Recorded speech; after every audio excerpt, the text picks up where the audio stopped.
इस वीडियो में मैं एक पावरफुल लिक्विडिटी स्ट्रैटेजी रिवील करने वाला हूं जो डेली $50 तक प्रॉफिट जनरेट कर सकती है।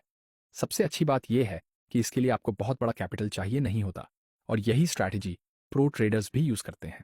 लेकिन मैं इसे इतना सिंपल बना रहा हूं कि एकदम बिगिनर्स भी इसे फॉलो कर सकें। तो अगर आप वो स्ट्रैटेजी सीखना चाहते हो जो सच में प्रोफेशनल्स यूज करते हैं तो यही है वो। चलिए शुरू करते हैं।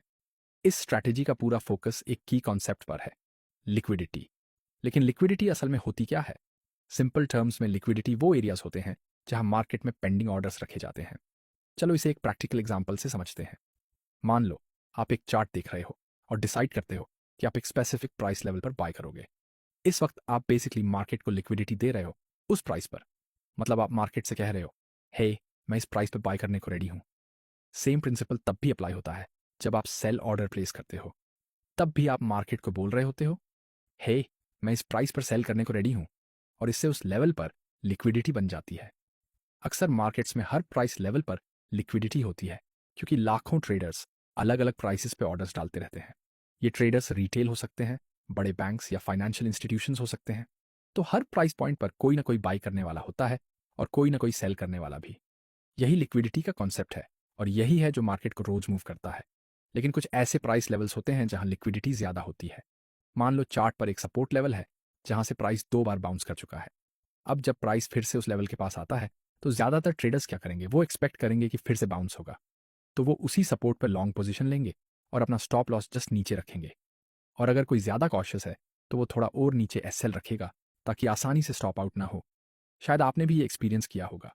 प्राइस बाउंस करने के बजाय सपोर्ट को थोड़ा सा विक कर जाता है, स्टॉप लॉस ट्रिगर करता है और फिर वापस ऊपर आ जाता है। और आप सोचते रह जाते हो कि यह सेटअप फेल क्यों हुआ। इसका रीजन ये है कि प्रो ट्रेडर्स जिनके पास बड़ा कैपिटल होता है जानबूझकर सपोर्ट के नीचे की रेस्टिंग लिक्विडिटी को टारगेट करते हैं। उन्हें पता होता है कि बहुत सारे रिटेल ट्रेडर्स वही पैटर्न देख रहे हैं और एसएल एक ही जोन में रख रहे हैं। इससे उस एरिया में बहुत ज्यादा लिक्विडिटी बन जाती है। और जब वो एसएल ट्रिगर होते हैं तो प्रो ट्रेडर्स उसी लिक्विडिटी का इस्तेमाल करते हैं अपने बड़े लॉन्ग पोजीशंस को फिल करने के लिए। इसीलिए आप देखोगे कि प्राइस एक की लेवल के नीचे विक करता है और फिर रिवर्स कर जाता है। अब मैं आपको सिखाने वाला हूं कि कैसे आप उन 1% ट्रेडर्स में शामिल हो सकते हो जो इसका फायदा उठाते हैं, बजाय 99% ट्रेडर्स के जो बार बार स्टॉप आउट होते हैं। और हाँ, ये स्ट्रैटेजी बेस्ट काम करती है लोअर टाइम फ्रेम पर, जैसे कि 5 मिनट या 15 मिनट चार्ट्स पर। और आप इसे फॉरेक्स, क्रिप्टो या स्टॉक्स किसी भी एसेट पर यूज कर सकते हो। चलिए शुरू करते हैं। सबसे पहले मैं पूरी स्ट्रैटेजी को सिंप्लीफाई करने वाला हूं 4 सिंपल स्टेप्स में, जिन्हें आप इजीली फॉलो कर सको। ध्यान देना कि ये सारे स्टेप्स एक दूसरे से जुड़े हुए हैं। अगर आपने कोई भी स्टेप स्किप किया तो अगला स्टेप काम नहीं करेगा। तो चलिए शुरू करते हैं। स्टेप 1 है प्राइस में ब्रेक ऑफ स्ट्रक्चर को आइडेंटिफाई करना। इसके लिए सबसे पहले हमें यह समझना जरूरी है कि ट्रेंड्स कैसे बनते हैं। हम सब जानते हैं मार्केट में 2 तरह के ट्रेंड्स होते हैं, अप ट्रेंड और डाउन ट्रेंड। चलो अप ट्रेंड का एग्जाम्पल लेते हैं। अप ट्रेंड में प्राइस सीधा ऊपर नहीं जाता, बल्कि ये एक स्पेसिफिक स्ट्रक्चर में मूव करता है, जिसे हम कहते हैं हायर हाइज और हायर लोज। वहीं दूसरी तरफ डाउन ट्रेंड में प्राइस लोअर हाइज और लोअर लोज बनाता है। अब अप ट्रेंड स्ट्रक्चर में जब भी कोई प्रीवियस हाई टूटता है और प्राइस नया हायर हाई बनाता है तो उसे हम ब्रेक ऑफ स्ट्रक्चर कहते हैं। सेम चीज डाउन ट्रेंड में होती है। जब प्राइस प्रीवियस लो तोड़ता है और नया लोअर लो बनाता है, वो भी ब्रेक ऑफ स्ट्रक्चर कहलाता है। अब जब आपको ब्रेक ऑफ स्ट्रक्चर का कॉन्सेप्ट समझ में आ गया है, चलिए इसे एक रियल चार्ट एग्जाम्पल में देखते हैं। इस चार्ट में हम देख सकते हैं कि प्राइस हायर हाइज और हायर लोज बना रहा है, जो एक अप ट्रेंड को इंडिकेट करता है। ब्रेक ऑफ स्ट्रक्चर को ढूंढने के लिए हम बस ये देखते हैं कि कहाँ प्राइस ने प्रीवियस हाइज को तोड़ा और नया हायर हाई बनाया, और वो पॉइंट है यहाँ। अब ये हमारा ब्रेक ऑफ स्ट्रक्चर बनता है। लेकिन जरूरी बात यह है कि जब तक कोई कैंडल प्रीवियस हाई के ऊपर क्लोज ना कर दे, तब तक उसे ब्रेक ऑफ स्ट्रक्चर नहीं माना जाएगा। सिर्फ विक काम नहीं करता। जैसे ही ब्रेक ऑफ स्ट्रक्चर आइडेंटिफाई हो जाए, हम चलते हैं स्टेप 2 की तरफ, यानी सप्लाई या डिमांड जोन को आइडेंटिफाई करना। ये वो एरियाज होते हैं जहां मार्केट में बड़े बाय या सेल ऑर्डर्स प्लेस किए गए होते हैं, जिससे प्राइस में तेज मूव आता है। सबसे आसान तरीका है, पहले स्ट्रक्चर के ब्रेक को स्पॉट करो, फिर उस तेज प्राइस मूव से ठीक पहले वाले पॉइंट को देखो जिससे वो ब्रेक ऑफ स्ट्रक्चर हुआ। अगर मूव ऊपर की तरफ था तो उस शार्प मूव से पहले वाला एरिया डिमांड जोन कहलाता है, और अगर मूव नीचे की तरफ था तो वही एरिया सप्लाई जोन कहलाता है। अब वापस आते हैं अपने पहले एग्जाम्पल पर। हमने पहले ही ब्रेक ऑफ स्ट्रक्चर आइडेंटिफाई कर लिया था, तो अब डिमांड जोन ढूंढना आसान हो जाता है। हमें बस उस शार्प मूव से ठीक पहले के एरिया को देखना है। इस केस में प्राइस ने अपना तेज मूव यहीं से शुरू किया था। अब डिमांड जोन को मार्क करने के लिए उस आखिरी कैंडल को हाईलाइट करो जो उस शार्प मूव से ठीक पहले बनी थी। रेक्टेंगल टूल से उस कैंडल के लो से हाई तक एक जोन ड्रॉ करो। यही हमारा डिमांड जोन है।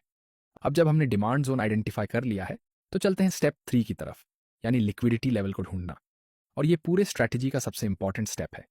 सिंपल शब्दों में कहें तो लिक्विडिटी लेवल्स वो जगह होती हैं जहां बहुत सारे स्टॉप लॉस ऑर्डर्स रखे गए होते हैं। लिक्विडिटी लेवल्स के कुछ एग्जाम्पल हैं double double bottoms, triple bottoms, या एक ही लेवल से बार बार रिजेक्शन होना। बात यह है कि जब कोई लेवल बहुत ऑब्वियस बाउंस पॉइंट लगता है तो बहुत सारे ट्रेडर्स वहां पर लॉन्ग पोजीशन ले लेते हैं और अपना स्टॉप लॉस ठीक उस लेवल के नीचे रखते हैं। इससे उस लेवल के नीचे लिक्विडिटी जमा हो जाती है जो स्टॉप हंट्स के लिए एक टारगेट बन जाता है। तो जो हम ढूंढ रहे हैं वो है ऐसा कोई भी लिक्विडिटी लेवल जो हमारे डिमांड जोन के ऊपर बना हो। अक्सर क्या होता है कि प्राइस उस लेवल के नीचे ब्रेक करता है, लिक्विडिटी को स्वीप करता है और फिर हमारे डिमांड जोन से बाउंस करता है। यही बाउंस हमारी लॉन्ग अपॉर्चुनिटी बनती है। यही लॉजिक बेरिश स्ट्रक्चर में भी लागू होता है। वहां हम ढूंढते हैं ऐसा लिक्विडिटी लेवल जो हमारे सप्लाई जोन के नीचे हो।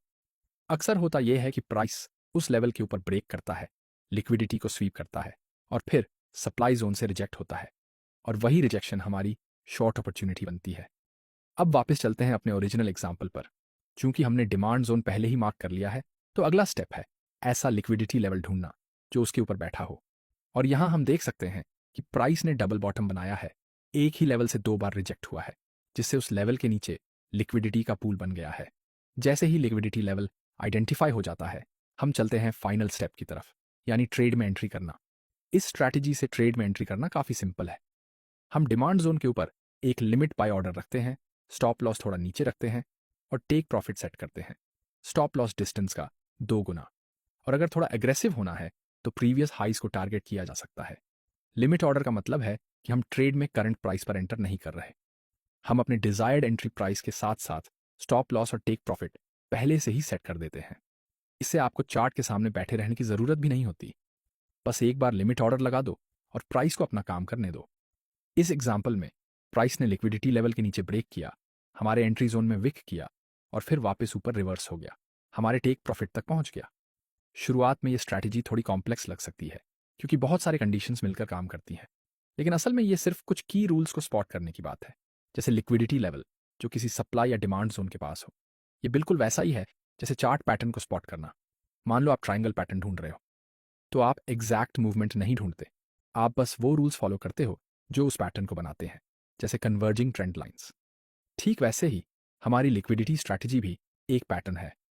हमें एग्जैक्ट प्राइस मूवमेंट की तलाश नहीं करनी, बल्कि उन रूल्स की जो इस पैटर्न को बनाते हैं, जैसे लिक्विडिटी लेवल जो सप्लाई या डिमांड जोन के पास बन रहा हो। इसीलिए ये जरूरी है कि आप इन रूल्स को अच्छे से समझो, सिर्फ प्राइस की सीक्वेंस को याद ना करो। अब चलते हैं एक और एग्जाम्पल की तरफ। तो फिर से पहला स्टेप है ब्रेक ऑफ स्ट्रक्चर को ढूंढना। इस पूरे चार्ट को देखो, हमें साफ दिख रहा है कि प्राइस लोअर हाइस और लोअर लोज बना रहा है, मतलब ये एक क्लियर डाउन ट्रेंड है।